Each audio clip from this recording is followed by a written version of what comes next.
శ్రీకృష్ణుడు అవతారం చాలించిన తరువాత శ్రీకృష్ణుడు 16,108 మంది భార్యలు ఎక్కడికి వెళ్ళారో మీకు తెలుసా? శ్రీకృష్ణుడు అవతారం చాలించి స్వర్గంలోకి వెళ్ళిపోయాక అర్జునుడికి తెలిసి ద్వారకకు వెళ్తాడు. బాధలో ఉన్న శ్రీకృష్ణుడు భార్యలు అర్జున్ని చూసి మరింత బాధపడతారు. అప్పుడు వారందరూ మా పరిస్థితి ఏంటి అర్జున అని అడుగుతాడు. అప్పుడు అర్జునుడికి ఏం చెయ్యాలో తెలియక తన మామ వాసుదేవుడి దగ్గరికి వెళ్ళి అడుగుతాడు. అప్పుడు వాసుదేవుడు శ్రీకృష్ణుడు అవతారం చాలించే ముందు నాతో ఇలా అన్నాడు, అర్జునుడు 16,108 మంది నా భార్యలను కష్టాలు రాకుండా చూసుకోమని చెప్పమంటాడు. అప్పుడు అర్జునుడు వెంటనే 16,108 మంది యువరాలను తీసుకొని అడవి మార్గంలో ఇంద్రప్రస్థానంకి వెళ్తుండగా అడవిలో ఉన్న దొంగలు వారందరి మీద పడతారు.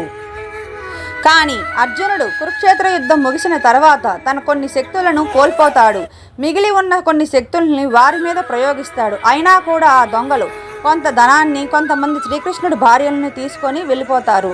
అప్పుడు శ్రీకృష్ణుడు మిగిలిన భార్యలను అందరినీ తీసుకొని ఇంద్రప్రస్థానంకు వెళ్తాడు. కానీ అక్కడికి వెళ్ళినా కూడా శ్రీకృష్ణుడు భార్యలు బాధను తట్టుకోలేక కొంతమంది తపస్సు చేసుకుంటూ ఉండిపోతారు. మరికొంతమంది సతీ సహగమనం చేసి శ్రీకృష్ణుడి దగ్గరికి వెళ్తారు.